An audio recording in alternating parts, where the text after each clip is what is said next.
लेकिन अब बात जरा एसआईए के हवाले से भी कर लेते हैं। और जम्मू कश्मीर के अंदर एक और एजेंसी का कयाम अमल में लाया गया और मकामी सतह पर ये तमाम मामलात को देखेगी। इसके लिए ये जो एजेंसी है इसको बनाया गया। अब बड़ी खबर यह है कि सरकार की तरफ से यूएपीए से जुड़े हुए जो मामलात हैं, मुख्तलिफ दफात के तहत केसेस दर्ज होते हैं या जो इंतहाई हसास केस माने जाते हैं, वो एसआईए के हवाले जम्मू कश्मीर के अंदर किए जा सकते हैं।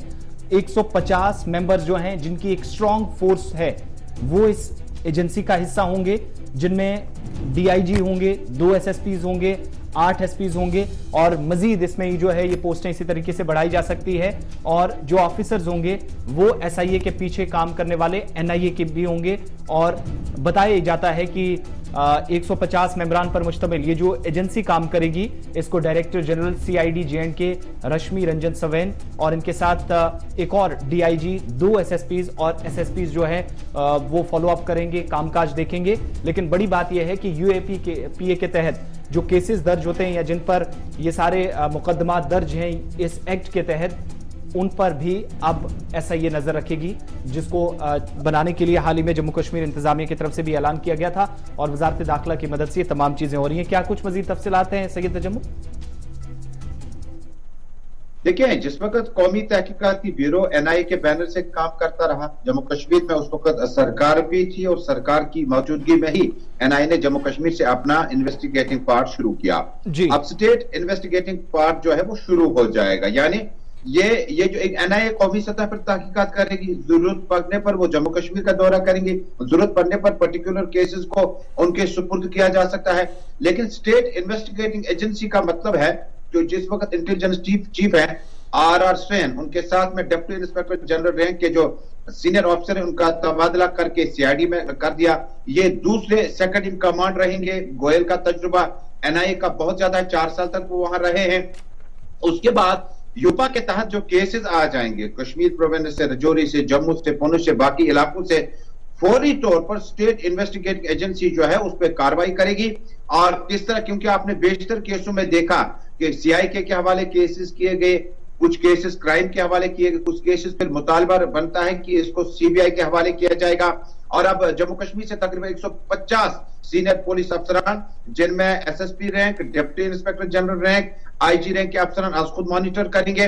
डीवाईएसपी से नीचे inspector, sub inspector, assistant sub inspector और दीगर अमला जो है 150 अफराद पे मुश्तमिल होगा, जो जम्मू कश्मीर में गुज़श्ता 4 बरसों से जो केसेस दायर हो चुके हैं, जिन केसों को दायर करने की जरूरत है और उसमें इन्वेस्टिगेशन पार्ट बड़ा तेज करना होगा। क्योंकि बेशतर केसों में हमने देखा कि बहुत सारे लोगों को एनआईए के लिए अब इलाहाबाद जाना पड़ता था, उसके बाद फैमिली की परेशानियां, हालांकि सिर्फ इल्जामात के बाद ही उन्हें वहां तलब किया जाता था।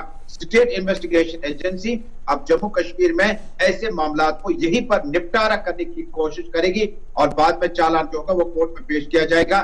लिहाजा इससे बड़ी पेशरफ्त ये है, एक तो आपके पास अब एनआईए, दूसरा एनफोर्समेंट डायरेक्टरेट ऑफिस भी यही होगा ईडी का, उसके बाद स्टेट इन्वेस्टिगेटिंग एजेंसी का होगा, ये एंटी मिलिटेंसी ऑपरेशंस पे नजर रखेगी।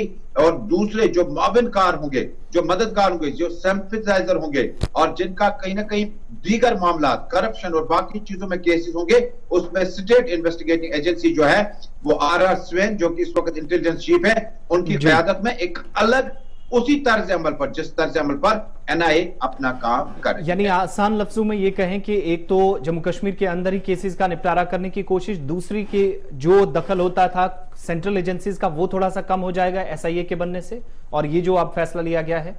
देखिए, ये एक बहुत बड़ी अहम बात है, क्योंकि जिस वक्त आप कौमी तहकीकाती ब्यूरो के बारे में जानते हैं, उन्हें बहुत सारे मामला होते हैं और उन्हें अब काफी वक्त हुआ जम्मू कश्मीर में अपना काम करते करते। उन्होंने जिस वक्त चाहे वो एंटी मिलिटेंसी ऑपरेशंस के बारे में जानकारी देनी हो या कुछ लोगों के, जिस वक्त आपने कुछ लोगों का देखा जो सरकारी कर्मचारी थे, उन्हें बरतरफी के अहकाम सादिर किए गए। और उसके बाद सीआईडी, सीआईके, क्राइम ब्रांच, जो कि हमारे Jammu Kashmir police executive police wings का ही एक दायरा है, उसको थोड़ा सा अब मुझे लगता है कि उसको साइड लाइन कर दिया गया। उसको दूसरे जो मामला थे सोशल और कम्युनिटी पुलिसिंग में ज्यादा ध्यान देना होगा।